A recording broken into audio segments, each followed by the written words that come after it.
Hello, hello. Welcome back to the AI Sports Show. We are here for episode 4.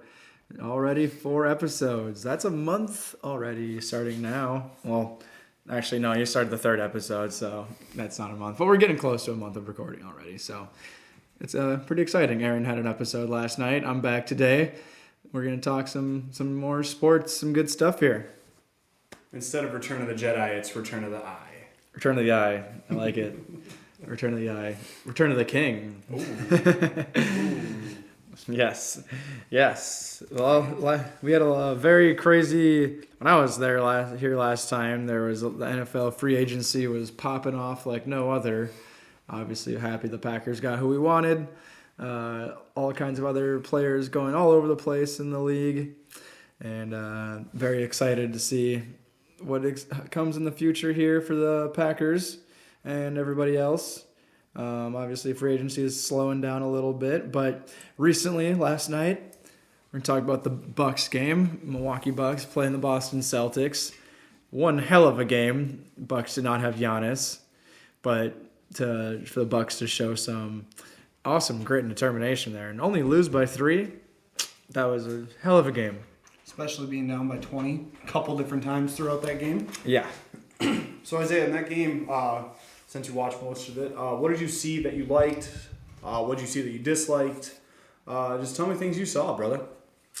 Yeah, my eyes weren't fully on the game the whole time, but I had it planned. But I was trying to pay good attention on it. But obviously no Giannis, so Dame taking over pretty well as always. It's nice to see Chris Middleton back. I know he was back the last game or two. This is, I guess, probably the first time I watched Chris back for a while. That was nice. It's so nice seeing him hit like threes, and he's such a damn good player. I mean, he can ball. It's so awesome having him back. But just seeing everybody else come off the bench too, like there was lots of great performances coming off there. I mean, obviously we scored a hell of a lot of points. What was the final score of that?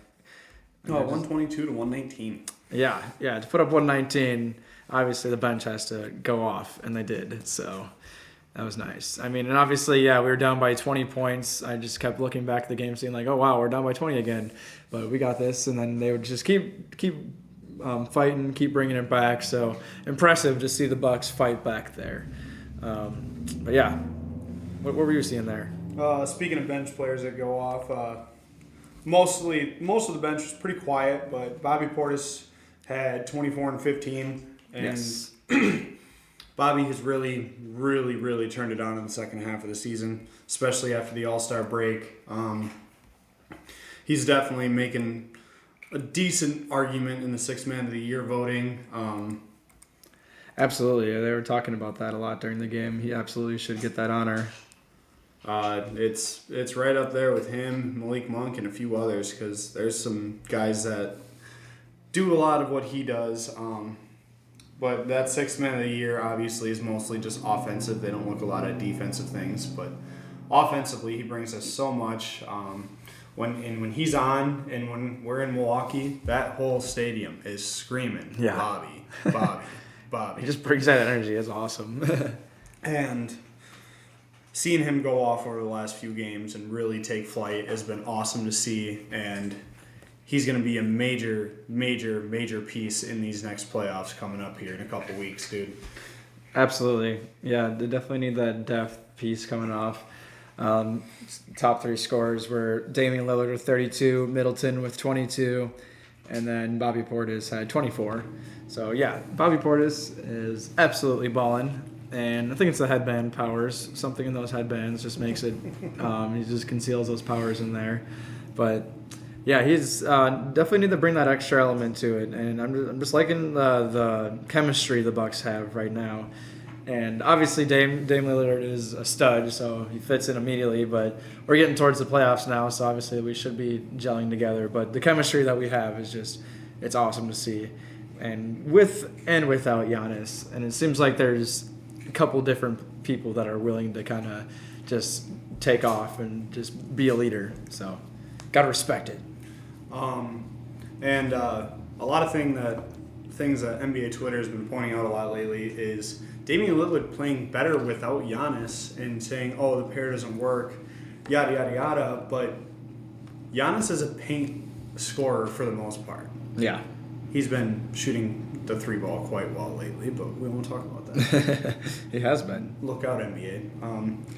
Seriously. But he is always crowding the paint, and it makes it harder for drivers to really get into the lane with a lot of room, with a lot of space, and be really attacking. And without Giannis on the floor, you have Brook Lopez waiting at the three-point line. Okay, so that opens up the lane for Damian Lillard to where he can go in, get a layup, get a foul, something, be aggressive. And with Giannis on the floor, he's crowding that paint, so I think that makes it harder on Dame to get into the lane and to get to his spots to where he wants, and I think that's why he plays better without Giannis, and Giannis is a high-usage player.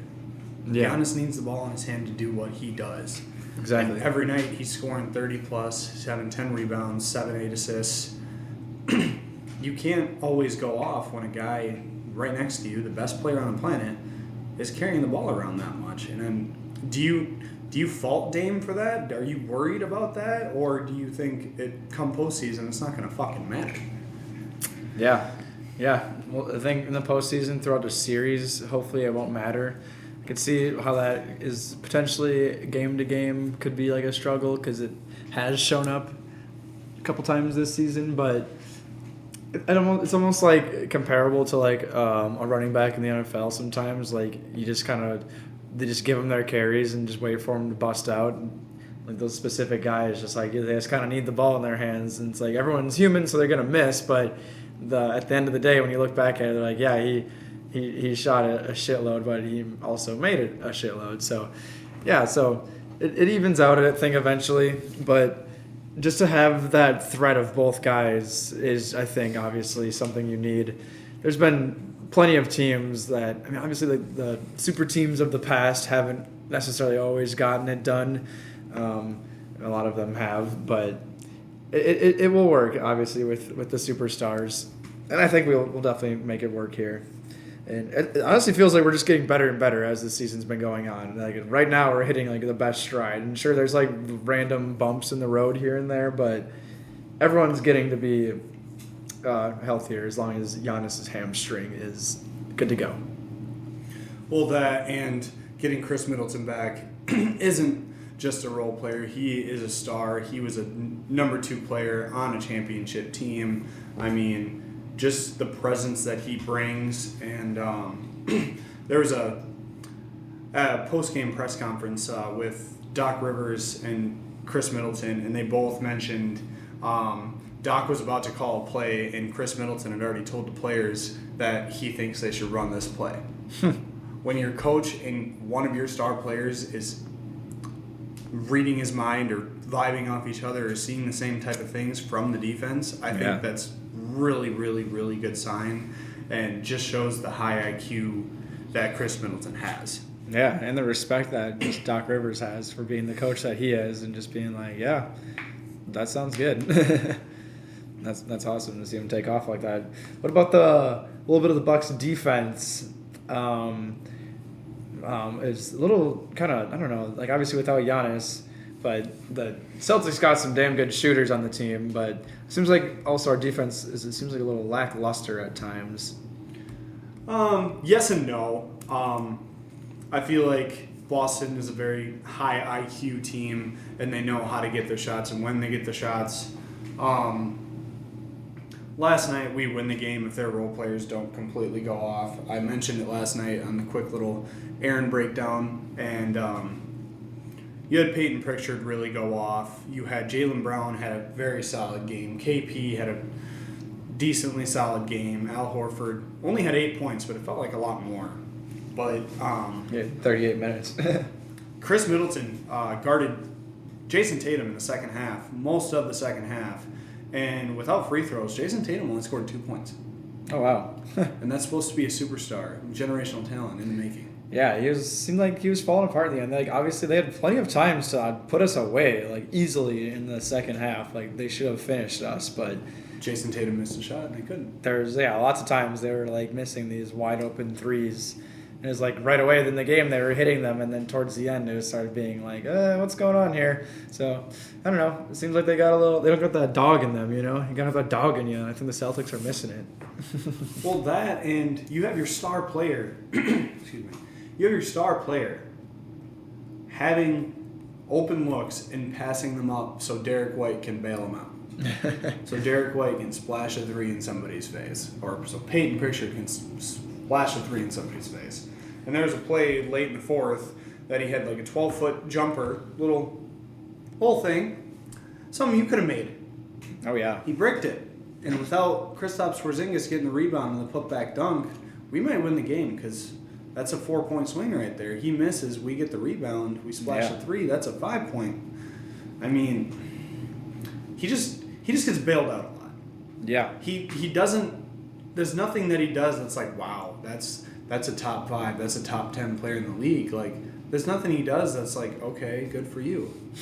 He splashed a couple open threes to begin the game, and he started off hot. Like, okay, you only ended up with 31 points. It just seemed like the Bucks were just a lot hungrier for that game. Like, the Celtics obviously wanted to win and prove that they are currently the NBA's number 1 team, but it just seemed like they thought they could just cruise to it without Giannis for the Bucks, and we just seemed like we were hungrier just to show them that like doesn't matter who we got in our squad right now, like we can compete easily.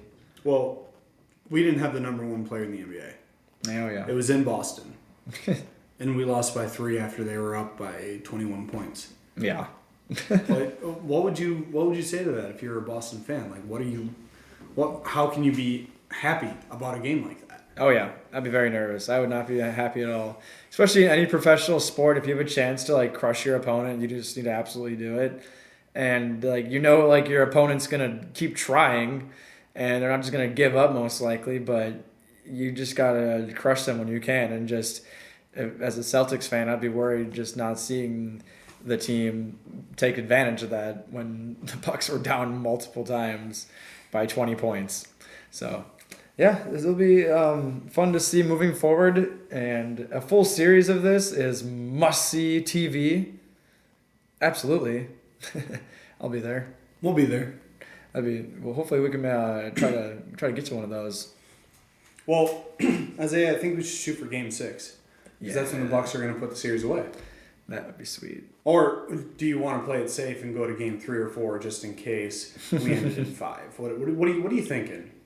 What do you think? Or should we just work all the overtime in the world and go to games 3 and 6? 6 would probably be the best. 3 and 6 would be absolutely amazing. But yeah, I don't know. I'm just seeing one of these articles on the game that are just saying Peyton Pritchard brings more dog than the Bucks. What? Some of these articles you just see are just some pretty funny things. So, well, you can tell who's Boston fans and who's Milwaukee fans, like Doris Burke. So I knew you had the game in the background. You were busy with other things, but there's a couple things that she said that annoyed the fuck out of me. I heard on one thing that she said that was funny. Well, Dame had a gorgeous step back 3 against Jason Tatum, a guy that's a lot taller than him, and she's just like, like a step back 3. That sounds like a bias announcing. And then she compared Drew Holiday being out of the game to Giannis Antetokounmpo being out of the game. I mean, I don't know. Obviously, Drew Holiday's as good as Giannis, right? Oh yeah, totally. I mean, they're the exact same player. What the fuck is she? This is a nationally broadcast game, and she is showing her favoritism to a bigger market. What are your thoughts on that? Definitely don't like that with the announcers for sure. We can't be showing no favoritism. I also heard her say like a comment where she basically thought Drew Holiday was still on the Bucks, and it was like a video I saw where she basically was just like, this is gonna open up Drew Holiday more for the Bucks. And then the other announcer's just like, yeah. Just very silent right after that. Just like, wrong. Wrong. But, yeah, no, obviously, no, don't like that bias announcing. I've heard her on a couple other things. She usually does a pretty decent job. But, yeah, I don't know. That wasn't too great. I always like pick apart the games. I think about it more than most people. Like I'm always listening to like the announcers more than most people. I think most people don't even care about them, but I've always thought about that's a fun part of the game. So I'm always listening for things like that, and they're definitely not supposed to be biased. So if she had it multiple times, then yeah, it seems like we've caught her red-handed, lady. Well, speaking of this. 6-game series that's going to end in Milwaukee with Milwaukee winning. But is there anything about the Celtics that worry you in a 7-game series, no matter what it is, or do you feel pretty confident about it after last night's? And well, each game. So last night they were up by 20. We got it close and then we lost by 3. Yeah. The game before that, the Bucks had it at home. The Bucks were up 34 something at halftime. And the Celtics quit. They sat all their starters, and they took that game off national TV. Oh, yeah. I remember hearing about that. And then the game earlier in the season with Adrian Griffin as our coach. They were down big. They were up by, I think, 24 in that game, and we still only lost by 3. Oh, wow. Yeah. I know it's just regular season. They have one more game against them in Milwaukee. That isn't going to matter because Boston's going to have that first seed locked up. It might matter for the Bucks and where their seeding is at, but so you have that game, but most of that game isn't going to matter. I don't know, man. What are your thoughts? Yeah, I mean, obviously they have the best record, so just last night they have the ability to just pretty much drain threes from damn near anywhere. They can score from anywhere. They're just very efficient for sure.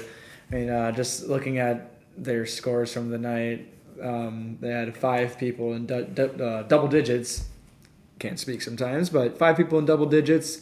Was it Tatum, Porzingis, Jaylen Brown, Derek White, and Pritchard. So obviously, and Pritchard too. I mean, that dude was getting rebounds left and right. Like it seemed like. This dude is like very aggressive on rebounds. I mean, so many times when the Bucks were just like standing there waiting for it, and this dude's like just sprinting under the basket. Even like on his own shot, it's like he would shoot it and then immediately run and get his own rebound a couple times. So I mean, they obviously have a little bit of depth too, being so damn good. But I obviously think the Bucks can obviously compete with them. They can compete with us clearly, but in a full series, I think we can definitely take it with them. Especially with Giannis. I mean, he's absolutely going to take it to a new level. But, I mean, in the playoffs, too, we got to be careful not to be down in a big lead to any team. Because I'm sure it's just a little bit different in playoffs. Because I know players kind of turn it on more in playoffs, and you save it a little bit more for then. But you definitely can't risk taking those big leads to anybody. And I think in a game in the finals or in any playoffs, it's going to be tough coming back from 20 points. And they're probably going to put the foot on the gas a little bit harder. But, hopefully next time we can swing it around the other way and be up 20 on them next time. So, well, yeah, if we we can't be up on them too much, though, because they might quit at halftime and take us off national TV. Yeah. So we can't do that. Even in the playoffs. We can't do that. Yeah. So we got to let them keep it close. Exactly. Keep the game interesting. Oh, yeah. Who else would we in the playoffs here? Who else? Miami, who'd they play? They beat the Cavaliers the other night, didn't they? That helped us out. Yeah. Kept us a game ahead of the Cavaliers. But the Cavaliers and the New York Knicks, they're both coming in on that second seed, and if they both pass us, that would mean we'd see Boston in the second round. Does that worry you, or doesn't it matter when we play a team? No. I guess, should we care about where they land? No, I don't think it really matters. I mean, throughout a full series of games, I don't think it would potentially really matter. We got to play them.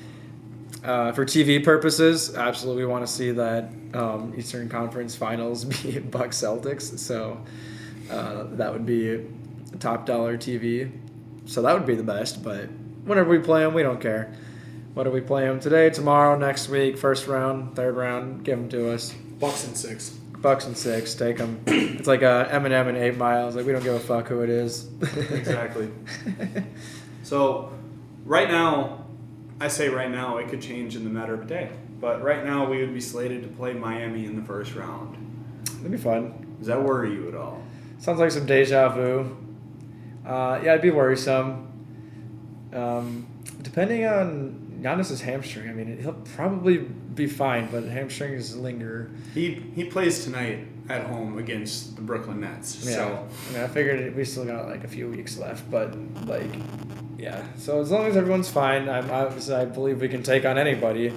But the Heat, I don't know what it is. Like, why does it seem like they're usually a lower seed, but they're always so dangerous? well, they have the best coach in basketball, AISportsShow. They have a guy that knows how to turn it on when and where are good spots too. But I don't know, man. That series doesn't worry me. Yeah. Because can you tell me the one and only time the Bucks were fully healthy against this Miami Heat team? Well, I know we've only been fully healthy a very small handful of times, so I don't know. It was 2021, round 1. We swept them 4-0. Yeah. And Bryn Forbes had more points than Jason Tatum. Butler. That little bitch. Then Jimmy Butler. Himmy Butler. But, man, I don't know. The playoffs could go any way. We could play Orlando, Indiana, Miami, and Philly.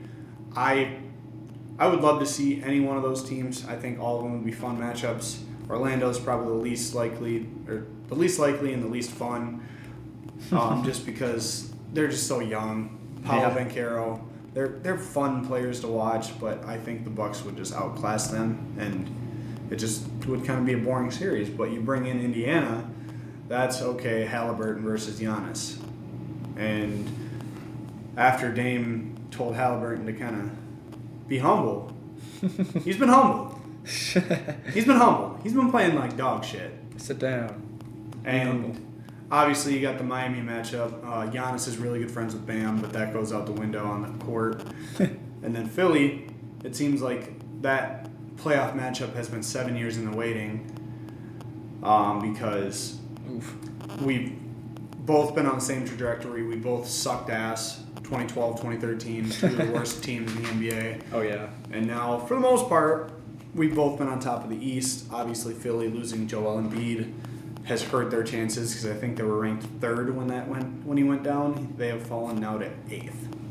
Oh, wow. But Joel Embiid should be back for the playoffs. Obviously, if he's not back, they're not beating anybody. Yeah. We'll blast past him. But Blast past. I think Joel versus Giannis would be a very fun matchup and a very good test to get to the next round. The next round looks like it'd be Cleveland. They're young. We've been there, done that. They have not. I don't know, man. Does any one of those matchups, Philly, fully healthy, Miami, Cleveland, does any of those raise any concerns for you? Not too many. Cleveland, and it's pretty crazy like how close the standings are. I mean, like everyone's within a few games of each other, which is pretty crazy here. Between the Bucks to the Magic, between the 2 and the 5 seed, it's only like a 3-game difference. But maybe the Cavs the most right now. But like I was saying, I mean, we could, for the most part, I think we obviously have the team to beat anybody. And but I would say with Cavaliers definitely. And 76ers, they're always given a good run for the money. So I wouldn't take anybody lightly for sure, even though we have the studs and the stars, and it seems like we're getting it together. They can't take anything lightly for sure, and they need to treat every single game like they're going to be their last. Even for the rest of the schedule here, I mean, they should definitely finish out strong. It seems like a very favorable schedule to end the season, so let's hopefully end on a high note here. Let's seize the day. Seize the day. But is there anything else Eastern Conference wise you want to talk about before I bring up a couple points about the West that I wanted to point out? No, not too much on the East. Seems like I've covered that pretty well. Bucks and 6. Bucks and 6. Bucks and 6 or less. Well, I got a name for you. This isn't his middle name, but it should be. Anthony fucking Edwards. Oh God, on the Timberwolves. You know, as a Wisconsin fan, seeing somebody from Minnesota wearing Minnesota and rooting for him, feels really weird. But man, he feels like the second coming of Ray Allen, man. I mean, he is so much fun to watch, and he's just got this aura, this swagger with him, and yeah, he does. You got LeBron fucking James saying he could be the face of the NBA. Yeah. The face of the NBA saying this guy could be the face of the NBA. Like, what do you bring? Take notice. Take notice. What do you take of that? He's been popping up left and right on the highlight reels. Just about every morning when I'm seeing ESPN, he got this crazy highlights just damn near every day. I haven't really tuned in to see a full game or like much of watching him play, but just seeing the highlights, I can see this dude is an absolute superstar. You can just tell when a dude is making plays like that they just have it. I mean, I posted the other day on my Twitter how he had, he had one of those that dunk. A poster, huh? I thought he was gonna break his leg or something on that landing. And he just walked off like nothing happened. Yeah, no, and then he had that block, and then there's a block a few days ago, and then that dunk. It was just like left and right. It was just like, my brother in Christ, you are just sailing through the air. Well, that, and he had another block that he hit the back of the backboard. Oh, yeah. Just smacked his head and just kept going. Oh, Jesus. Yeah. So the block that I thought he broke his leg or something against the Pacers. That was ridiculous. He literally landed, but that dunk he had he took off from, I don't even know how far away that was, but it was ridiculously far. Like, they showed a picture of where he took off from. It was just like, my guy, who are you? But I think the world's going to all know now, but. Guy's got bounce. Yeah, he does. Guy's got severe bounce, and obviously I don't think this is going to happen, but I would love to see Bucks versus Timberwolves in the finals, man. They're such a fun team, and it's easy to root for them, which is crazy. I know they're totally different conferences in the NBA. Yeah. And then they're in the same division in the NFL. That's and in weird. the MLB. Or not the MLB. The MLB is also a different conference. But it's weird because we can literally basically see Minnesota from where we are. So just being able to root for that team just feels weird. What are your thoughts? It is odd.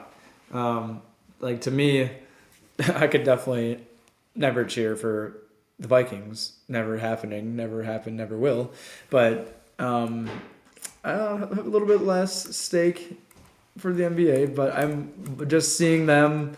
I don't know. Yeah, they're not a hateful team. Like, Minnesota Vikings are just sometimes just a hateful team. They're fun to hate, but the Timberwolves are just like you don't hate them. So I don't know. It's not like the Vikings have ever kicked our ass. So it's not like that's why I hate them. I just do. So it's just. Like, yeah, I don't know. It's just like Timberwolves are just a very respectable team. And especially having players like Anthony Edwards too, and then they got Robin Lopez Black. No, they don't. What is that? I don't know why. What are you looking at, my man? It's like the first thing I was like. Minnesota. They have Karl Anthony Towns, Rudy Gobert, Jaden McDaniels, Anthony Edwards, Naz Reid coming off the bench. I mean. They're just a fun team, man. I don't know if they can make it out of this gauntlet of a West. But they're definitely going to be fun, man. And Anthony Edwards is just one of those guys that can take over a game. Absolutely. It seems like he's young, too. Very young. It's insane. Some of these kids, man. People are just getting more and more athletic. So, yeah, I hope that would be an absolutely insane series in the end. for the finals. Just Minnesota versus Milwaukee. Let's do it. 2 smaller teams. Why not? Bring it on. Well, then we can go to multiple finals games, man. Yeah, honestly. We're 2.5 hours away from one and 3 hours away from the other. It'd be cheaper to go to Minnesota, probably. But yeah, Minnesota's... The only thing that sucks about Minnesota is their stadium. Yeah, I haven't really seen it. It's like a step above the lacrosse center. It's bad, dude. Okay. Fiserv Forum is state of the art. It's gorgeous, but Target Center, it's literally like an upscale lacrosse center.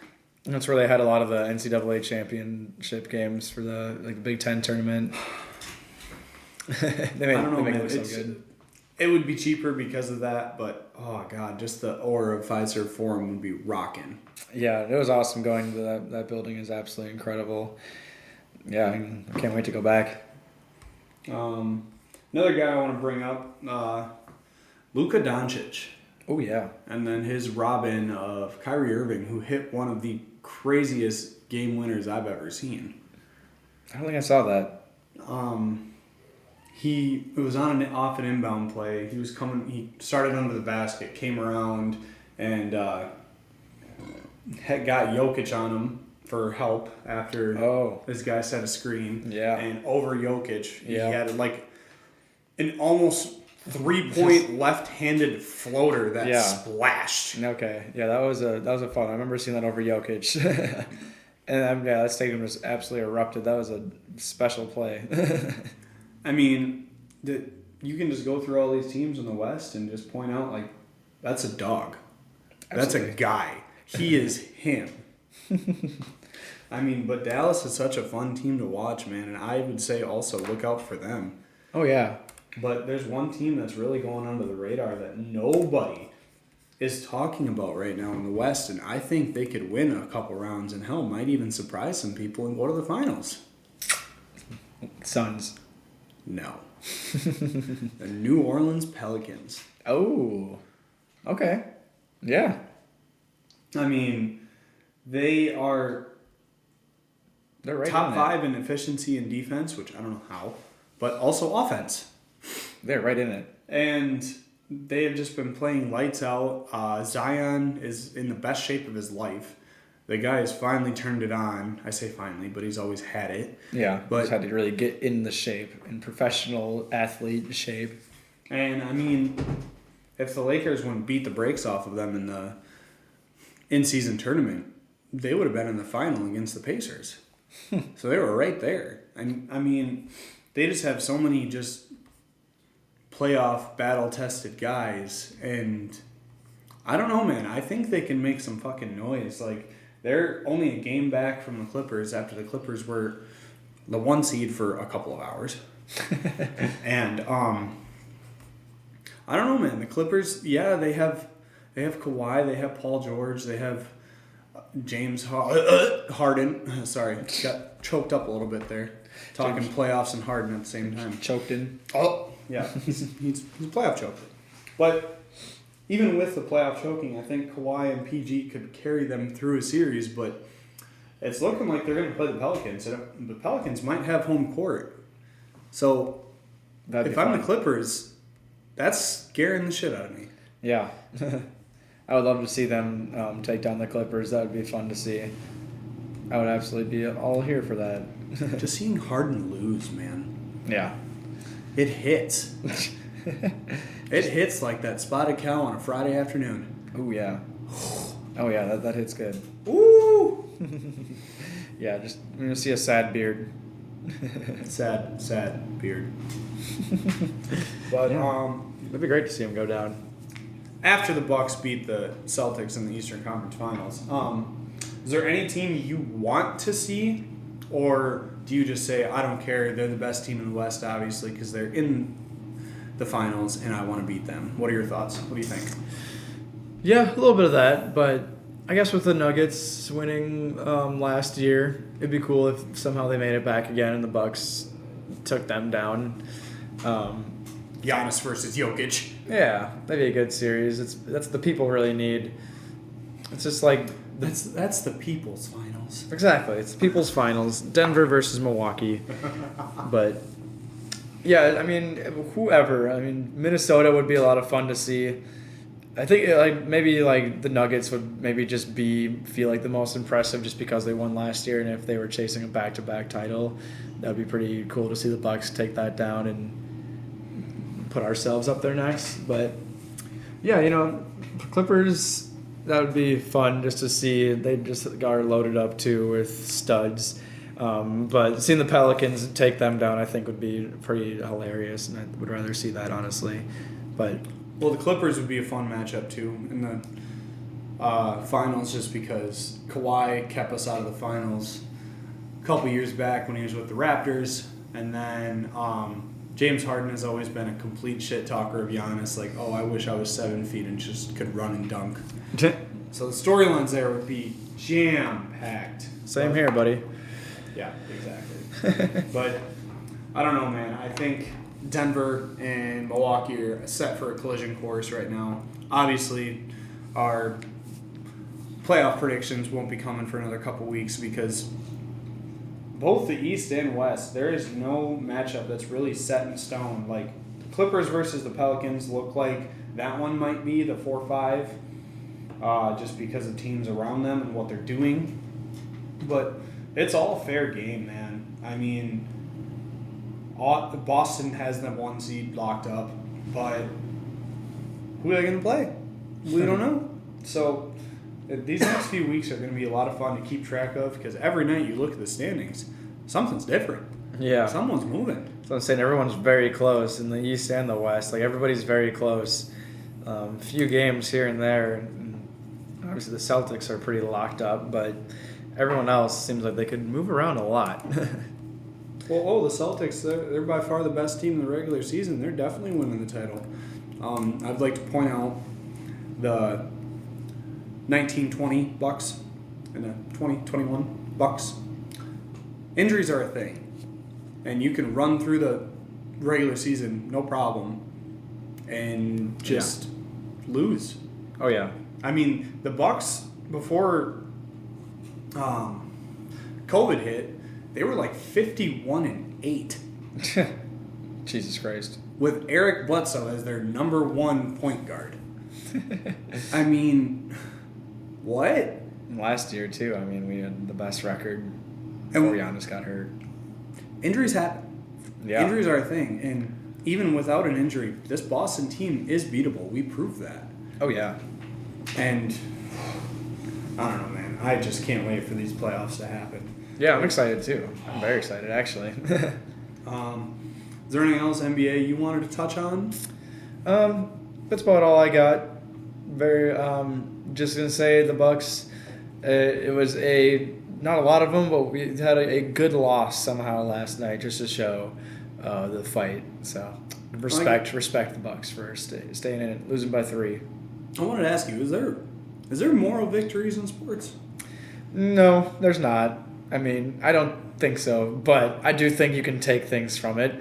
So that is slightly moral victories, but at the end of the day, a loss is a loss. It's on the record column. But I guess with having a shitload more games with like basketball, you can kind of just look at it and be like, it is an experience, and you can kind of take from it what you learned. Obviously, with a football game, if you lose three damn games, your whole season's almost over. So, I don't know. You can definitely learn something from it, but just to show that toughness without Giannis is always good to see. And post-game press conference last night with Doc Rivers, he mentioned something. He talked about morals, and he said there are no moral victories. They won tonight. Yeah. They won the battle. The war is still going on, and that just hit. There's something about it. Just like, okay, yes, this is going to be a war. Yes, I know we have one more regular season matchup, but I really think he's pointing to the potential matchup in the postseason with them, and that just gets me excited, man. Absolutely. Just having that type of championship pedigree coach, and there it is. There it is. But just having that kind of pedigree of a coach, like, Yes, he's blown some leads before, but if you had James Harden on your postseason team, you would blow some leads too. And now you got Giannis and Dame Middleton. You have Chris Cash Money making Middleton as your third option. And Bobby Buckets as your sixth man. Good fucking luck. Go Bucks. But let's hop over to the NFL, man. Dun, dun, dun, dun, dun, dun, dun. What are you seeing? What are you seeing? What do you like? What do you dislike? What do you think? Well, like we were saying, in the NFL world, the last week has been slowing down a little bit. Not as crazy. The Packers, I don't know if we talked about it last time, but we might have mentioned it, but the Packers re-signed A.J. Dillon to a 1-year deal. It's nice to bring back him behind Josh Jacobs. I like that. It seems like a very much so run the ball down your throat, in your face type of running attack. So I like that for the Packers. Very aggressive. I'm not sure if we mentioned A.J. Dillon last time, but just to bring him up again there. But very excited for just Green Bay in general. I mean, the draft is coming up here in about a month. We've done a couple mock drafts. I'm sure everyone's got their mock drafts rolling.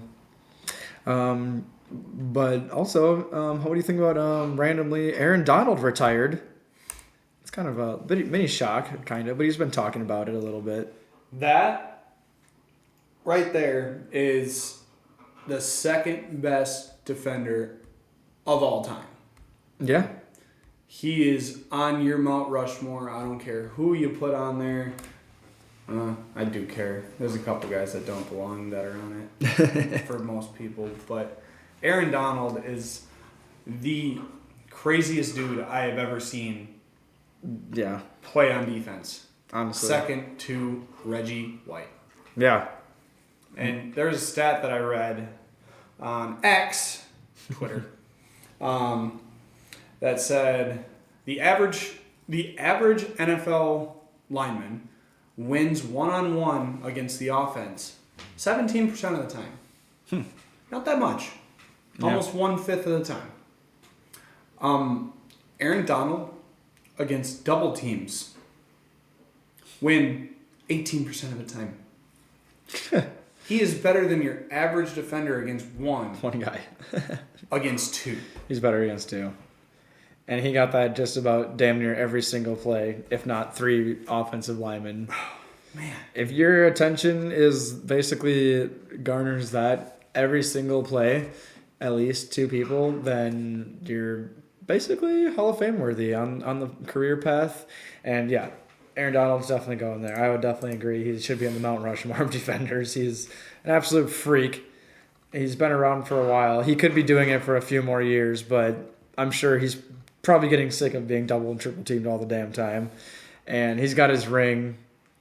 I think it'd be cool if he played for another team or something, just to see him go somewhere. But then he'd probably go to Kansas City or something, and I'd be pissed. So, well, speaking of Mount Rushmore of defense all time, could you give me your Mount Rushmore? All time defense Mount Rushmore. It's pretty tough, but it's 4 dudes. Reggie White, Aaron Donald, what's his name from the Lawrence Taylor, Giants. And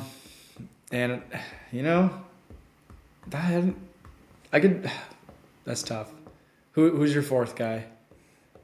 Because those 3 are in it. Those first 3 are kind of musts. Missing out on Bruce Smith there, I think.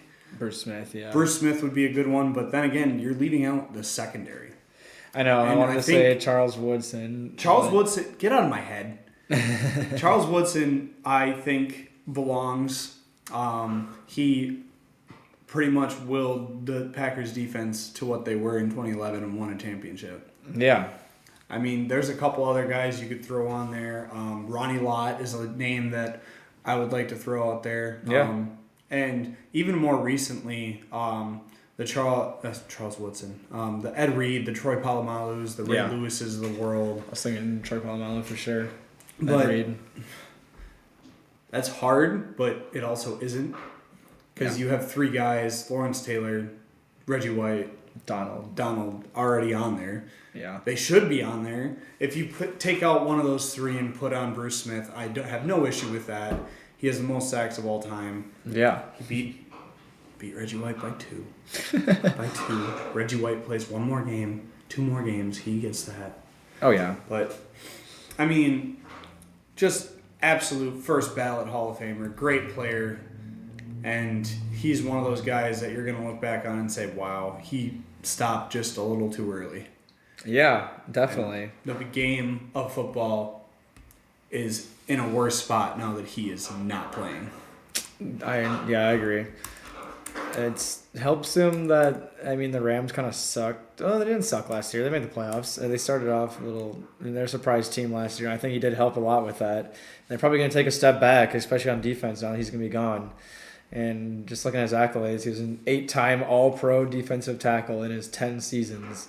So 8-time All-Pro. 8 times out of 10 years. That's quite impressive. 8 times out of 10, he was a top 2 player at his position. And what? His rookie year was one of the years he didn't win it, and what was the other year? It's got to be like something close to his rookie year because he's won it like on like defensive All-Pro the last like 5 years in a row. I swear, it's absolutely insane. So congratulations, Aaron Donald. NFL is gonna look a little different without you. And we'll see you in Canton, bud. Oh yes, in a couple of years.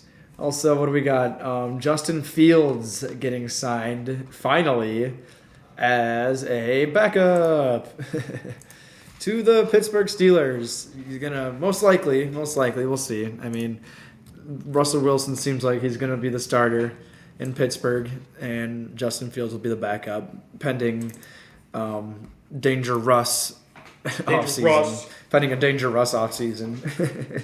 So we'll see how it goes there. I thought Fields would be picked up by a team for a starting position. I think he could compete for that. Maybe he still is. I was just surprised, I guess, to see him get picked up so late. I know he's not great, but I for sure thought someone would take him. Well, it happened late because of what the Bears were trying to ask for. Yeah. And it's 6th pick that can turn into a 4th. Seems fitting because, yeah, he wasn't good, but they also didn't set him up very nicely. Yeah. Either. Still, being put behind Russ Wilson, I think, is awesome for him. Yeah. Because Russell Wilson's the type of quarterback he should want to be. Yeah. And Justin Fields is a better runner, but obviously Wilson is by far a better thrower. Absolutely. So being in that quarterback room, I think, will help Fields tremendously. Mm-hmm.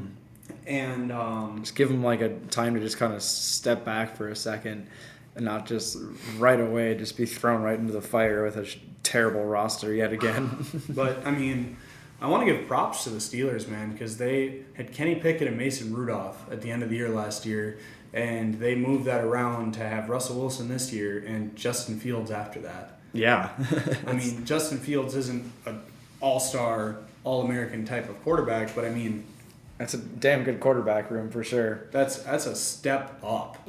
Especially where a lot of teams are. There's half the league would be happy to have. I mean, I would think half the league would be happy to have a Justin Fields as their quarterback, but I mean, as a backup quarterback, absolutely. Especially what we saw with injuries last year with quarterbacks, to have Russell Wilson as a starter and Fields as a backup, that's pretty nice. I think backups are being valued very highly this year.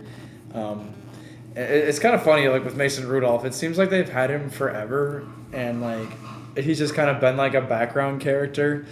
And then finally he started this year, and he was in the playoffs for them. The Steelers, he started a playoff game. Mason Rudolph started a playoff game in 2024 against the Buffalo Bills. But it's just funny. It seems like he was there for a while, didn't do anything, and then suddenly he did something, and then they just kind of kicked him to the side, and they're like, all right, you're gone. Bye-bye. Goodbye. You're gone. But, that's the way it goes. If you're not top dog, you are destined to be gone at any time in this league. So some of the things there that have been going on in the off season. Did we? Yeah, I think we did mention Derrick Henry went to the Ravens. So a big shakeup, obviously, so far. Very exciting off season here. But like going back to what you said, I think bringing back AJ Dillon, especially the way they did and the contract they got him on, highway robbery. Yeah, honestly, it's. I feel almost bad for AJ Dillon for getting paid that, but I'm glad that's how we got him. It's just how it goes. Well, he tested the market, but he just wanted to be in Green Bay, man, and that's the type of player you want on this team. Absolutely, he's the mayor of Door County. Loves Green Bay, loves Wisconsin. We got Jeff Hafley, the old Boston College coach, where he went on the team. Obviously, defensive coach and a running back, but the team seems like it's a pretty solid just family. Like people are saying, like we're building a team and not just adding stars. And I think the Packers really have that. And AJ Dillon does a lot of the things that people don't think about. Like his pass protection is A1. He knows the playbook. It's gonna be. I'm sure we obviously will still be drafting a running back. I was doing a mock draft earlier, and I had Trey Benson fall to me in like the 3rd round or something, and I was just like, I think I did take him in that draft. I don't know if the Packers would do something like that, but I was trying to think of like a 3-headed monster like that in the backfield. I'm like, that's not a bad idea. Why don't we put ourselves in the Packers' shoes and just do one of these mock drafts? Yeah, let's do a little mock draft here. Why not? We did a little mock draft last week, but a couple more things happened here in the NFL, so we can try another one. Yeah, dude, I don't know. We have picks 25, 41, 58, 88, and 91 in the first couple rounds, and I think there's a position just based on depth and just how everything's going to fall and the kind of picks you're going to see at each pick. I think there's a position that we should go for at each one and kind of fill all those needs in those first 5 picks. Then after those first 5, we can just take some flyers that we like, man. What are your thoughts? Yeah, let's do that. We have a good idea of where the Packers are in need. I think everyone's kind of around the same area of what we need. So I think we should dive right into one. I think for the first pick, there's too many corners that are top level, and then after that, there's a pretty big drop off. I think we should go for a corner the first pick just because of that. And then, yes, there's a lot of offensive linemen, which is why I think pick number 41, unless one of these, Joe Alt, Troy Fatanu, or guy like Olumia Fashanu from Penn State. If one of those guys fall to us, obviously those guys you are going to take because they are generational type offensive tackles. But otherwise, I think we can wait until pick number 41 and hopefully we get some guys that fall to us, like a Jordan Morgan from Arizona would be nice, a Graham Barton from Duke, Tyler Guyton from Oklahoma kind of thing. Yeah, I definitely would agree. If we get one of those studs in linemen, we should take one up right away, but we shouldn't have to reach. There's certain studs in the secondary that Green Bay should definitely go for. And jumping into this mock draft, one of those guys that I've mentioned multiple times has fallen to us again, Isaiah. Kool-Aid McKinstry from Alabama is on the board. What do you think, buddy? Let's see. We got Johnny Nelson from Illinois sitting there at defensive tackle. We got Jackson Powers Johnson, one of those centers that could be a guard in the NFL. Byron Murphy from Texas, and Tyler Guyton from Oklahoma. I mean, I don't know. There's still a lot of OCs and not a lot of corners, so I think we'd probably get the Kool-Aid, get the corner. I mean, get the Kool-Aid? All right. Get the Kool-Aid. What flavor you want? Crimson Tide. Ooh. Kool-Aid McKinstry is a Green Bay Packer in this mock draft. Yeah, just to have that corner depth would be nice. Like we were saying, the Eric Stokes still kind of up in the air, his future here with his injuries and where he's at with his recovery and where his body in general is going to be at. he was so fast. That's kind of what Eric Stokes was so damn good at his rookie year, was that speed, and now having a couple bad injuries and some surgeries, hopefully it doesn't affect him. So I think taking corner early would be a good idea. All right. So we had some shit happen. Oh boy. So a lot of offensive players, offensive tackles were taken with those picks in between 25 and 41. So we're a little small there. But Michael Penix Jr., quarterback from Washington, fell to us. You got Ladd McConkey, wide receiver from Georgia, is one of the best available. I don't think we go that route. T'Vondre Sweat, defensive tackle from Texas. I think there's a lot of depth in the defensive tackle area in this draft, so I think we can maybe wait on that. But offensive guard Zach Frazier from West Virginia is still on the board, along with Cooper Beebe from Kansas State. Do you know very much about either one of those guys? Any one of those guys kind of jump out at you? I don't know too much about Cooper Beebe. I like the guard maybe, if it's not too much of a reach. I would definitely think if Green Bay really wants an offensive lineman, they're either going to go round 1 or round 2. And especially if we get a corner round 1, I think we'll probably go with a lineman round 2 for sure. And Green Bay kind of has a tendency to just kind of reach on certain players, I think. So I could see them going. Who was that guard that was on there? Zach Frazier from West Virginia. Yeah. And Cooper Beebe from Kansas State. But I think Frazier is a better player overall. Yeah, Frazier. I think they would definitely take a scoop up a lineman as soon as they can. The linemen go quick for sure in the draft. Zach Frazier is a Packer. He likes that cheese. Say cheese. Yeah, no, we need that. I'm liking where our offensive line is right now, but obviously, you never know what's going to happen with the big boys up front. Well, this is nice. A guy we were talking about potentially taking in the last pick is still there. T'Vondre Sweat, defensive lineman from Texas. Ooh. I think that's an easy one, Isaiah. What do you think? Is he like a D tackle or like a D tackle? Yeah, no, we'll take him. An edge rusher would be of need as well, but I mean, anybody along the D line we could definitely take. After this, I think we should definitely go safety route. Yeah. Just because, Safety yes, we got sure. McKinney, but I think we need to get a guy next to him for sure. Yeah, they need a safety. Absolutely need to draft a safety. Obviously, if my guy from Georgia falls to us, that'd be really nice. I wouldn't be too surprised, honestly, if the Packers go safety 1 if they can find somebody, or maybe a safety even with their second pick. I wouldn't be too surprised with that. Yeah, I think TJ Tampa, he's a name that's definitely on their radar if he falls to them in that first round. But I think there's just so many, so many guys that you can fucking look at for safety later. I think it's too hard to pass up. And look at that, Javon Bullard on. Oof. Oh, man. So you got Javon Bullard sitting there. It's taken everything in me not to just jump on that, buddy. But Jonathan Brooks, running back from Texas, is also there. So that'd be a very good pick just because he should have gone earlier. But what do you think, man? He's going to be a third running back when Javon Bullard is probably going to be a starter. Did we already take the safety last pick, or no? Nope. Safety is our biggest need as of right now. Because right now, we picked... I don't know how to work.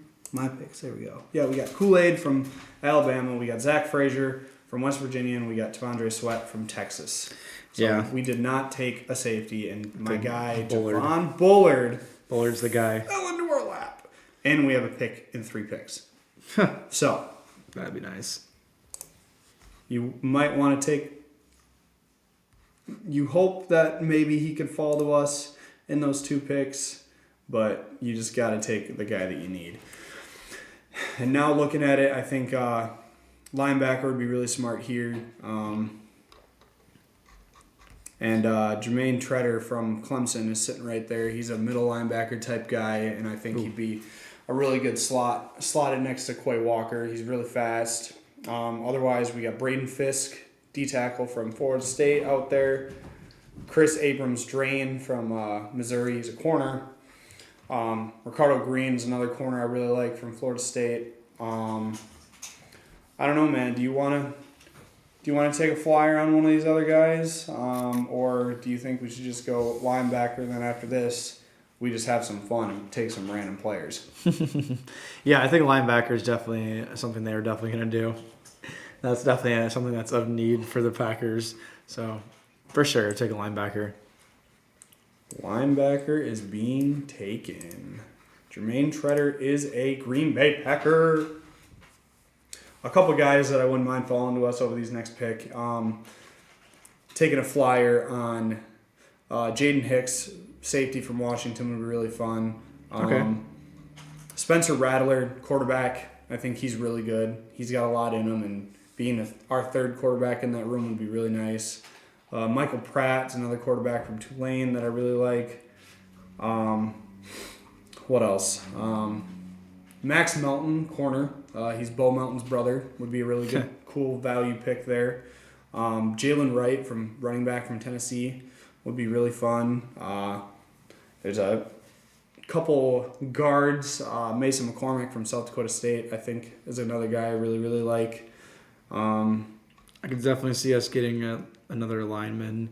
I mean, like I was saying, our line is okay where it's at, but getting two guys is definitely something the Packers do in the past. I've seen them draft at least 3 offensive linemen in the same draft for sure. It's not a very uncommon thing for teams to do, but definitely teams need those offensive linemen, and I think they kind of like throwing darts at a couple, like, hey, we'll draft 3, one of them will work out. But I mean, out of the whole group, maybe even like another corner too. But at this point, honestly, I could see him going with like a halfback though. Well, Spencer Rattler was taken by the Steelers. We were just talking about that quarterback room. Yeah. Bucky Irvin went to the Vikings, running back. Jordan Travis went to the Raiders. Brandon Rice went to the Baltimore Ravens. That's a fun one. Michael Pratt, quarterback, went to Seattle. But picked 126. What'd you say about one running back, Isaiah? What did I say about one running back? What about it? Top 2 guys available are running backs. Oh. Dylan Laub from New Hampshire. I'll be honest, I've never heard that name before. Dylan Laub. Yeah, I heard Laub. Laube. Labe? I think it's Laub. Lube? Lube it up. And then Jalen Wright from Tennessee, a guy that I've liked a lot. He's a home run hitter, and when you have 2 power backs like you do, I think a home run hitter would be really fun here. Otherwise, Mason McCormick is sitting right there too, another guard from South Dakota State. So I don't know, man. Our next pick is in about 40 picks, so after this it's going to be a little bit of a drop-off. So do you want to take the lube? Do you want to take what's right with Jalen Wright? Or what do you think, buddy? Yeah. I think let's just take Wright. You want to pass on lube? Yeah, we don't want lube. We don't want the lube. We're passing the lube. Yeah. Passing the lube. Who's going to take the lube? Let's find out. Oh, he went to Kansas City. Lube went to Kansas City. They're winning 3 in a row. Sorry, it's over. Unreal. We should have taken lube, man. We're never going to recover from this ever. Absolutely not. It's not like we have 2 great running backs at home. Exactly. We have our lube at home. AJ Dillon. We have lube at home. Unreal. Unreal. Yeah, no, this should be. I'm excited to see what they do. Obviously, Green Bay here. We have a lot of picks in the draft, so I think Goody's gonna, if he does like a draft that's half as good as last year, it should be pretty damn good. Or even, I don't want to say a quarter because that's not a lot of people, but at least half as good as last year. Was last year's draft? We'll see how the sophomore year goes for a lot of guys, but last year's draft was damn good. Very damn good. I wonder who are some of our guys? Who are you looking on the Packers to take a huge second-year leap in Green Bay here coming up in their sophomore season? Well, Isaiah, last year when we drafted him, who did I say was going to be our number one wide receiver? Dontavian Wicks. He's going to have a 1,000-yard season and 12 touchdowns. Yeah, honestly. I'm calling it right now. I honestly didn't think too much of him right away because I was so hyped on Jaden Reed, which I still am. But yeah, seeing Wicks do more and more through the year, I'm just like, this dude really kind of has it. Yes, so we did not have this podcast last year's draft, so you have to take my word for it. But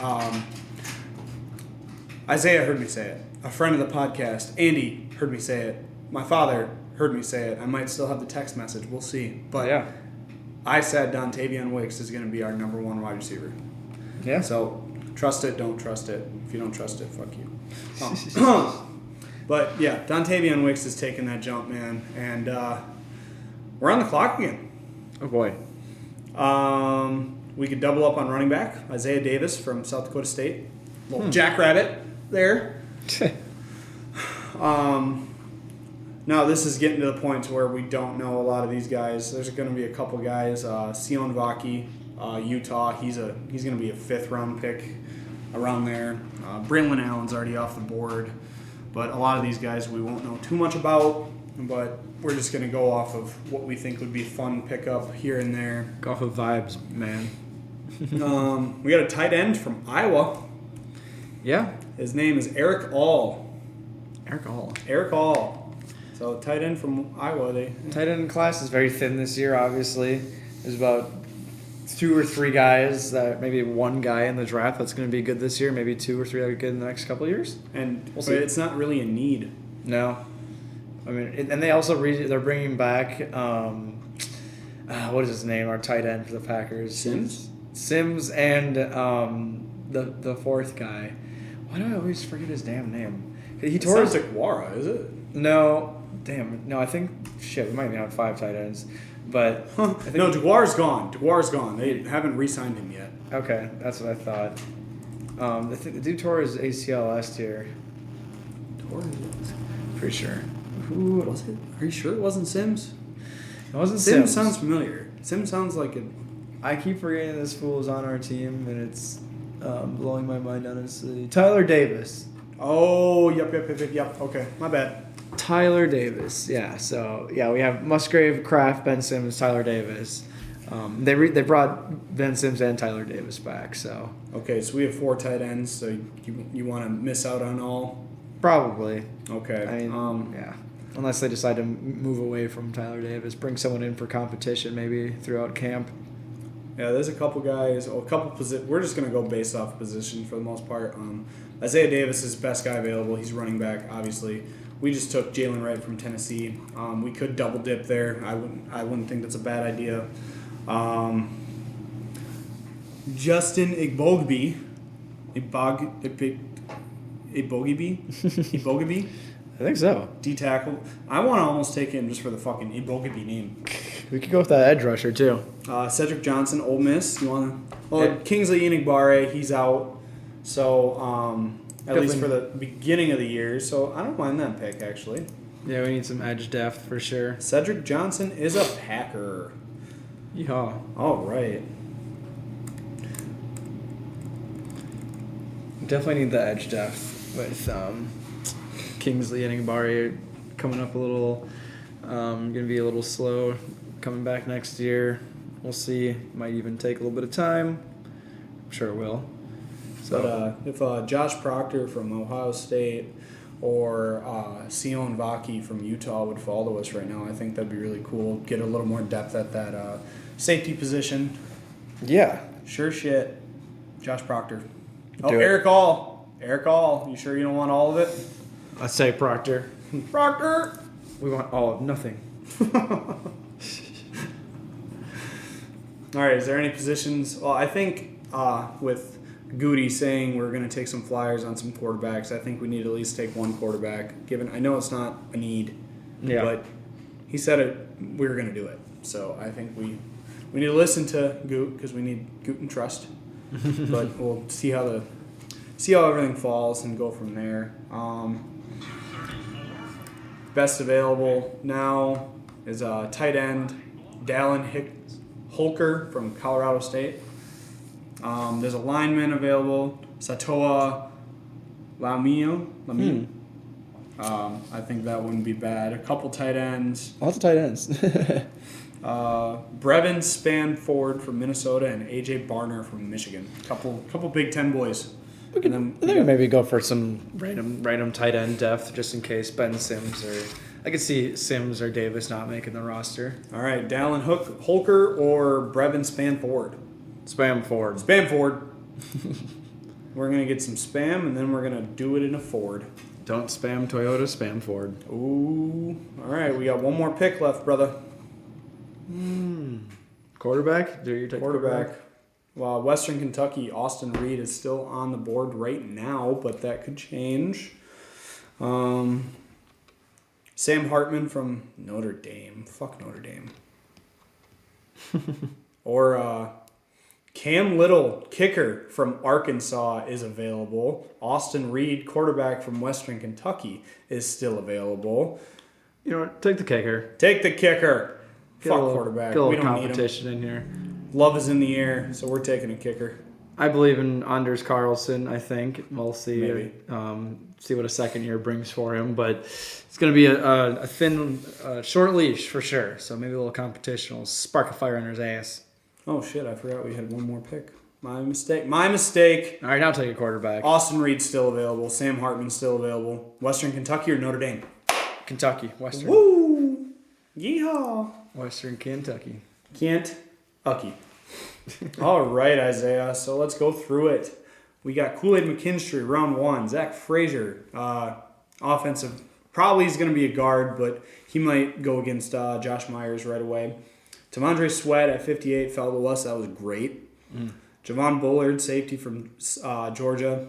That'd be awesome. Jermaine Trotter Jr. And then Jalen Wright. I mean, man, just positional-wise, this is the perfect draft in those first 6 picks, in my opinion, just because you're hitting all your... I don't want to say needs, but they're close enough to needs. Yeah, and definitely some needs. You're getting value at every single position. Obviously, we reached a little bit there on Zach Frazier, but the Tyler Guytons, the Powers Johnson, the Graham Bartons of the world all went earlier than I expected. But then after that, you have Tamondre Sweat fall to us, Javon Bullard fall to us, and then Trotter and Wright also. I mean, that's a good draft in my opinion. That's a good start. Yeah. And then very happy with Trotter. A lot of these guys we don't know. We don't know who they are. Josh Proctor I knew because he's an Ohio State fucker. Player. Cedric Johnson, edge from Ole Miss. I like the edge depth there, especially with Inibari being out. Proctor from Ohio State, as I said. You double up on safeties, which wouldn't surprise me one goddamn bit. Yeah, we're still very thin in safety room for sure. We need to draft and maybe sign at least another guy or draft 2. We took a flyer on Brevin Spanford. Yeah, we don't need a tight end, but whatever. Yeah, bro. We'll see. Cam Little, kicker from Arkansas. And then Austin Reed from Western Kentucky, man. I mean, overall, out of this draft, what's your favorite pick out of all these guys, man? I'm liking, I think Javon Bullard is probably like one of my favorites. Or Kool-Aid, taking Kool-Aid in the first pick would probably be pretty awesome. But just getting Javon Bullard, I want to see our safety room looking tough.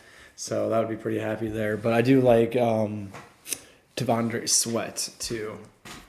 Anything to make our D-line nasty or the secondary more aggressive, I'm all for it. Well, football starts in the trenches, and building up our trenches would be really nice. And honestly, I wouldn't be surprised one goddamn bit if that first pick goes tackle.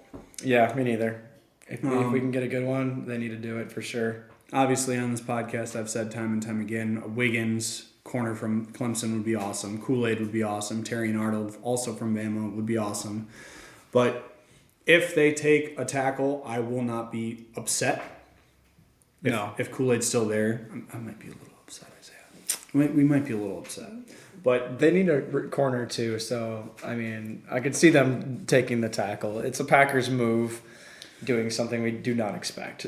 But if, like I said, if Fashanu from Penn State or Joe Alt, even if one of those guys falls into like the 12-13 spot, I wouldn't even be mad if we traded the 25 and whatever else we need to get there to get one of those guys. Because Joe Alt, he would be a day one starter, even though all our 5 starters from last year would be back. Yeah, absolutely. So the Packers have a lot of flexibility in this draft, and can't remember a time I've been more excited about a draft, Isaiah. Honestly, yeah. I mean, it seems like it's very loaded with positions that we do need. For the most part, yeah, and especially with all these quarterbacks and wide receivers that are going to go in the first 7, that helps us quite a bit. Especially with that tackle need that we want. Because, Marvin Harrison Jr., Malik Neighbors, and who's that other wide receiver? Fuck. Can't remember off the top of my head. Rome Odunze, thank you. Yeah. Yeah, so in this draft, Caleb Williams went first overall, quarterback to USC. Oh, Bears. That's a bad pick, buddy. That's horrible. I've said time and time again, Jaden Daniels is the best quarterback in this draft. I don't care. And if the Bears picked him, I would actually almost not be looking forward to the Bears. Maybe not next season, but maybe a little after that. Yeah, the future. Yeah. Saying how good Fashanu was, he went 2 overall to Washington. I don't get that. They traded away Howell just because I think they were going to draft one of these guys. Yeah. I think they will end up with Jaden Daniels, which is going to be awesome for that team. And they just added a lot in free agency. Yeah, they have some studs there still. Jaden Daniels went to the Patriots, number 3 overall. I love that pick for them. Jaden Daniels should go number 1 overall, but I get the hype. I get the Caleb Williams shit. I really do. Marvin Harrison Jr. went to Arizona. Seems like most likely thing, and besides number 1, I guess, but it seems like very likely Marvin Harrison goes to Arizona. Yeah, I like that for them a lot. The Chargers went with Dallas Turner, edge rusher from Alabama. I don't mind that for them.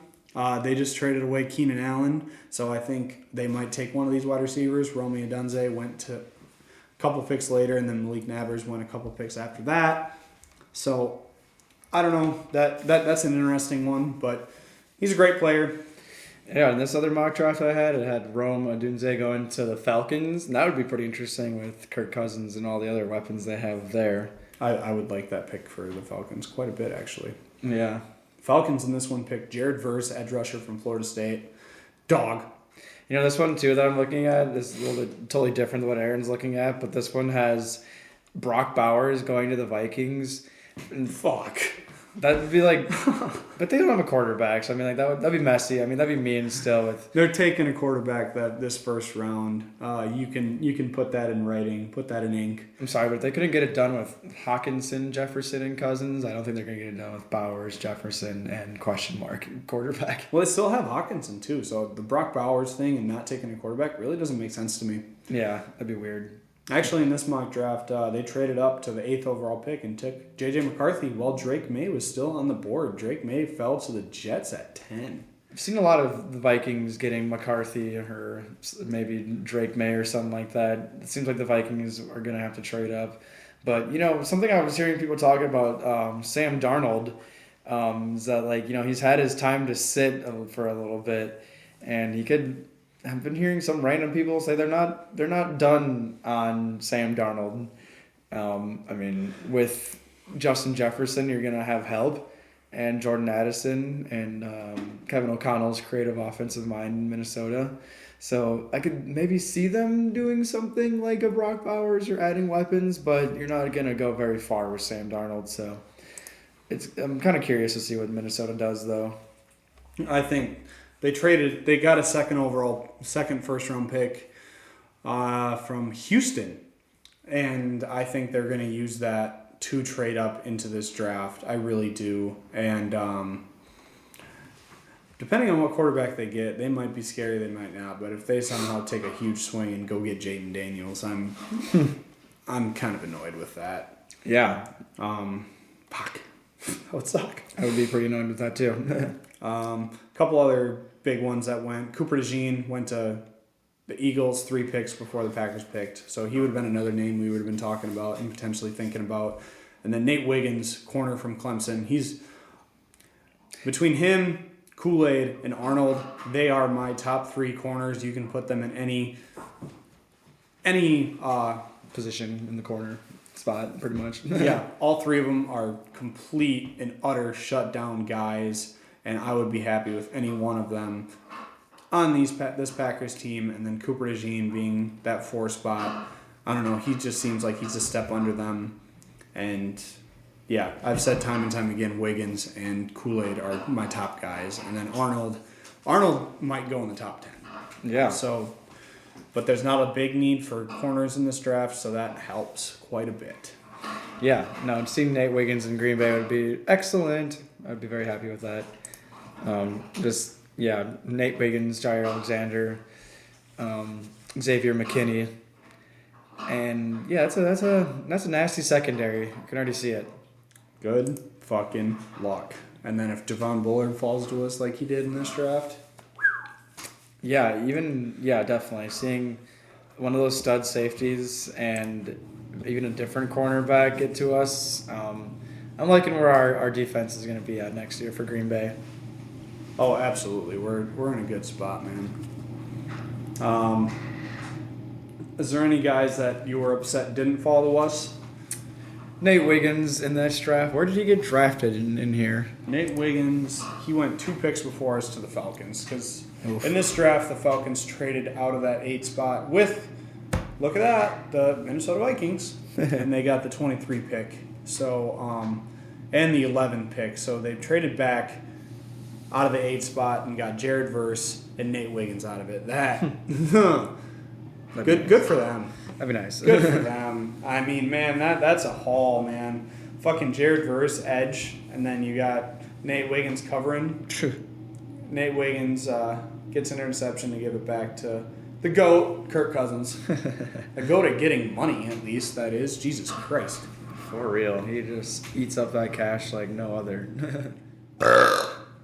Woo. God, there've been a couple of them today. Another guy that I wish would have fell to us, he went right before us in the 3rd round, Braylon Allen, running back from Wisconsin. Obviously, we ended up with Bullard, so we really can't be too upset there. But Beams, we had 2 picks later, then we would pick Trotter. I don't know, a Braylon Allen, Javon Bullard haul there would have been nice as well. Seems like the Packers are in good position in one of these top 3 rounds to really, like top 3 or 4 rounds to really nail like 2 players that, I mean, a lot of times like the fans want players to get somebody, or we're doing these mocks, it makes sense for us, and then the teams are like, we're obviously doing something completely different. But it really seems like with the positions that Green Bay needs, and just where a lot of things are falling in the top 3 rounds, I think Green Bay fans are going to be pretty happy with this draft. Obviously, the Packers are going to do whatever they need to do and whatever they want, and they're always looking to the future, not just draft for need now. But I think we're going to be pretty happy with this draft for at least a few of the names that we get out of the top 2 or 3 rounds, for sure. If people are paying attention to the mocks and some of the class coming up, I think we'll be pretty happy here. Yeah, and we drafted just based on what was there when we did it, and I think we did a pretty good job of taking guys that are difference makers and also needs, and just the way it fell to us going corner, line, defensive line again with Sweat falling to us, safety, and then linebacker, running back.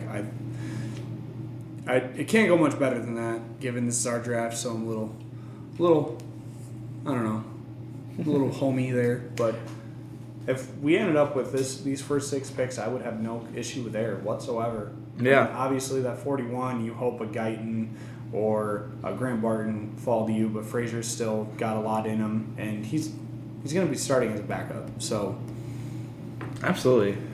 No, I think I would be very happy with that. And yeah, like I was saying, it seems like their depth is pretty good for things that we need here in Green Bay. So yeah, happy for that. Happy with that mock draft there.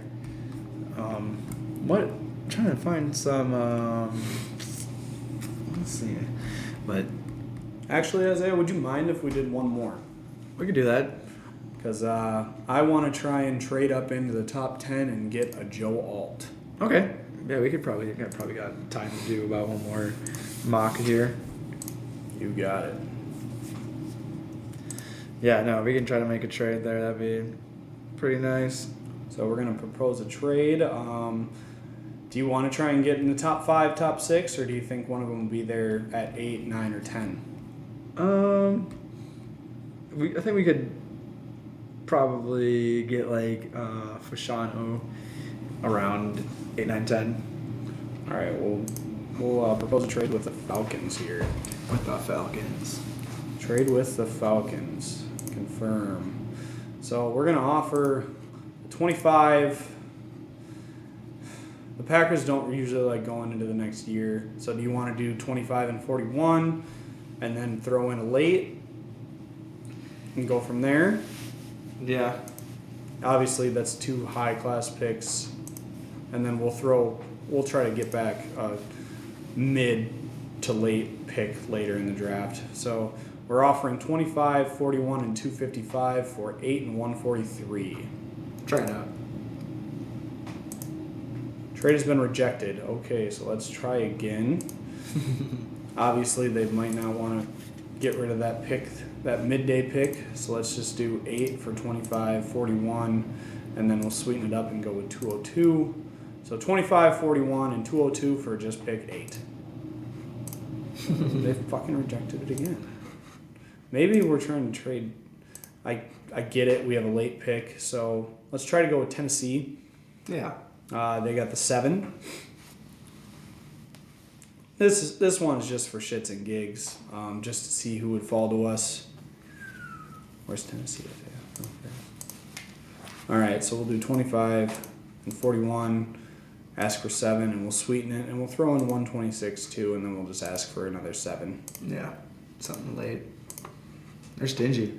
These people don't want to trade with us, guys. Like, come on, this is just a mock draft. Just do it. We'll trade with. I'll try to trade with Green Bay East here. All right, so this one I'm trying 25, 41, and 126 for pick 10. Damn. Stingy little bastards. Well, okay. All right, we'll try the Bears. Fuck the Bears. Duh, Bears. Duh, Bears. All right, so 9, 25, 41. Well, fuck it. We'll just throw in 58 too. Yeah. Just to get it done. Trade has been accepted. Duh, All Bears. right, resume draft. Let's see what we can get. Green Bay is picking number 9. Oh, Fashano, they got him. They're trying to take it right back. They're offering us 25, 41, and 75. I don't know, Isaiah. Well, Fashano got taken already. Fashano got taken. Terry and Arnold. Well, our best available is Brock Bowers. Then Dallas Turner, Malik Nabers, Romy Adunze, and Terry and Arnold are available. Do we accept that pick and pretty much get our picks and then one more back? Would Dallas Turner or Arnold be worth it? Dallas Turner and Rashawn Gary on each side would feed families, Isaiah. But I don't know, man. We're getting a lot of bang for our buck. We'd get 25 and 41 back, and then they sweeten the pot with 75. So we would have practically traded pick like we would have traded pick. Oh no, I did 58 with it. Never mind. So we would have traded back. We would have pretty much traded 58 for 75. So do you want to do it, or do you want to keep it and take one of these guys? Let's just say fuck it, take Dallas Turner. Okay. Everyone's like, give us that pick. Dallas Turner is a Packer. Let's just do it. If I can. Isaiah, I'm hitting draft and it won't let me draft him. Not liking it. Oh, it'll let us take Odunze or Arnold, but it won't. What the fuck? You see that? That's weird. I'd definitely be happy. There we go. Dallas Turner. Yeah. All right, now we don't have a pick again until pick 88. We're not going to get a lot of our guys that we like. That's just not going to happen. And I think that's okay. With the 25th pick that we traded, the Bears picked Adonai Mitchell. Oh, isn't he the receiver, right? Yep. Adonai, or something like that. Adoni. With pick 41 coming up, Chicago, sorry, took Chris Braswell, edge from Alabama. Well, we got the better edge rusher from Alabama. Fuck you. The better edge. Hoofed up. Pick 88. Let's hope our guy falls to us again. And they took Tavondre Sweat with 58 just like we did. Okay, they're smart there. We'll give him Sounds that. like about where he's going to go. We'll give him that. Good pick. Good pick. Golf clap. A golf clap indeed. There's nobody that's... The Falcons have the 8th pick. I mean, besides like trades. But there's nobody really that I'm too worried about. Like a really good team that has... Where you're like, wow, these guys have a top 15 pick. And they were in the playoffs last year. It doesn't happen a whole lot, but... All right. Our guy didn't fall to us. But we got Trotter sitting there. Will Shipley, running back from Clemson. Devontae Walker from North Carolina, wide receiver. Chris Abrams-Drain from Missouri. He's got tape I really like. That'd be nice. Yeah? All right. Take the corner. Abrams-Drain. Hopefully Trotter falls to us again. Ah, he got picked. All right, Isaiah. What are we thinking? We got Kalen Bullock, safety from USC. We have not taken our safety yet. Otherwise, there's another edge rusher. Neeland from Western Michigan. And then Kieran Igmidaji, offensive tackle from Yale. So he's smart and he can block. Shit. I mean, I would like to take the safety, but I would really... Well, honestly, I think I would take... It's hard to say. Like, feel like safety is a bigger need for the Packers. Other than offensive lineman, the offensive lineman guy from Yale, I think would be something I could see the Packers for sure doing. If it was me, I would probably take the safety, Bullock. That's what I would do. I could definitely see Green Bay, though. Kalen Bullock is a Packer. Now we're sitting with Dallas Turner, Chris Abrams-Drain, and Kalen Bullock. Obviously, the Packers wouldn't trade everything we did, but I was getting annoyed with nobody accepting our shit. So I just made it happen. Obviously, they might not do this, but we just wanted to see what we would look like if we did do it. Yeah, let's have someone fall to us, huh? Let's see what we got. All right. Oh, we got Lube again. But I think we both are thinking we should go offensive guard tackle area. Brandon Coleman, offensive guard from TCU, sitting right there. Yeah. And then we got Audric Estman from Notre Dame, running back. What do you think? We're going guard, right? Aren't we? Yeah, the linebacker, Tyron Hopper, I'm sure would be an interesting, but I would go with the guard for sure. Brandon Coleman is a Packer in this mock draft. The guard. Guard. He's going to guard you. The guard man. You can never get too much offensive lineman. Well, just having the trenches ready to go and good to go is big, in my opinion. If your offensive line can't block, you're going to look like the Packers in the first couple weeks of the season. It was not pretty. Because the offensive line was so bad, people wanted Jordan Love to be gone. Oofda. Which he didn't make. Made some bad throws right away, but... Feel bad for you there. Green Bay struggles, I think, all on the offensive line at first in the season. All right. Aaron Casey, linebacker from Indiana. Ooh, yeah. I don't know, man. Got to take a linebacker. We taking Aaron? Yep. Aaron's a Packer. Aaron's taking Aaron. Aaron's taking Aaron. Aaron Campman 2.0. Ooh, Campman. That's a good one. A Campman. Oh, Guirendo falling to us would be really nice. I don't think he will, though. Guirendo. Yeah, he's not going to. There's another 10 picks yet. Come on. He's going to go, like, right before. Right, that's always how it is. Oh, shit, he fell to us. Isaac Guirendo, former Badger, went to Louisville, running back. Yeah. Done. That was awesome. Fucking 15 picks before. He was one of the best available. Fucking got him. Got him. Oh, Sion Vaki from Utah would be nice. A couple more picks. Did I do it again? Sion Vaki, Utah, fell right into our lap. Okay. This draft ain't bad. We doubled up on safety, Kalen Bullock and Sion Vaki.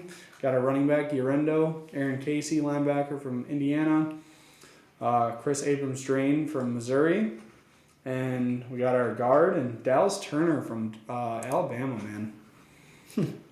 So this just goes to show that even if we do trade up and lose a couple of our picks, there are still guys that we can go up and get and will be difference makers on our team. Obviously, we went the ass way of doing it, and around trading up for Dallas Turner, but let's have a little fun with it.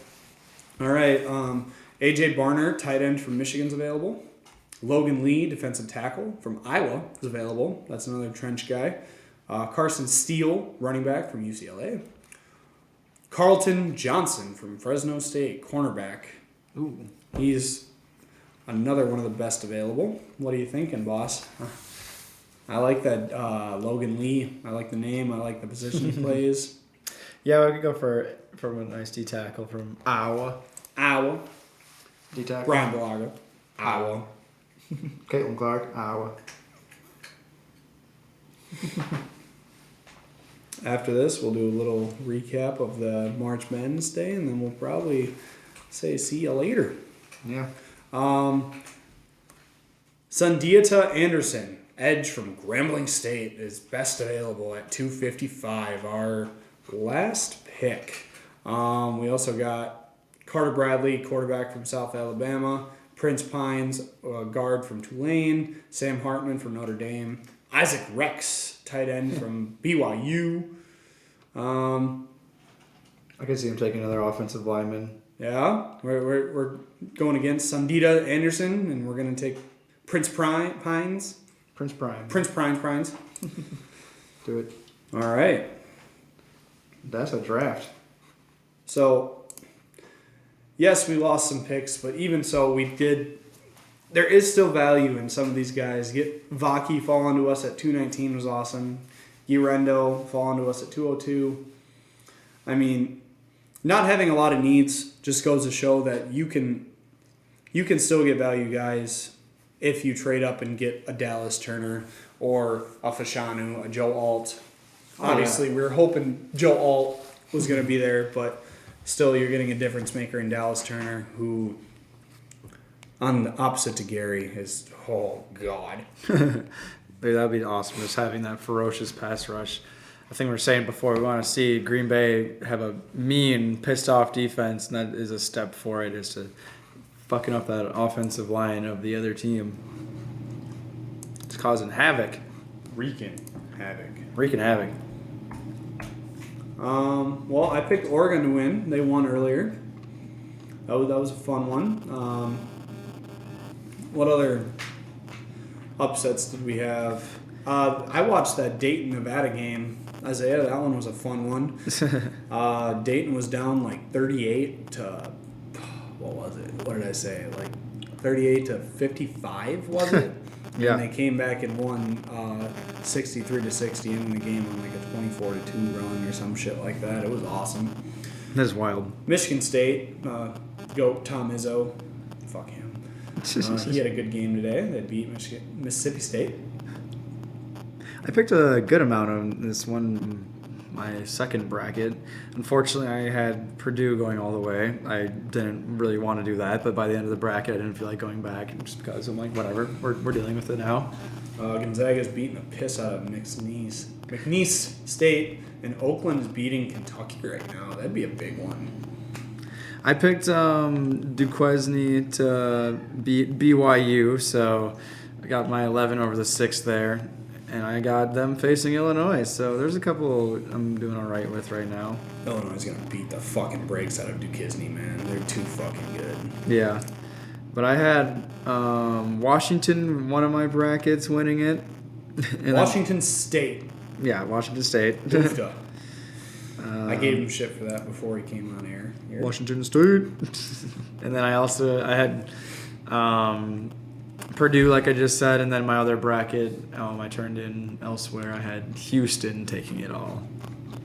If you guys heard the mini Aaron breakdown last night, I picked Iowa State Cyclones to win it all. They should have been a 1 seed, and that fire is going to come out, and they're going to win it all, man.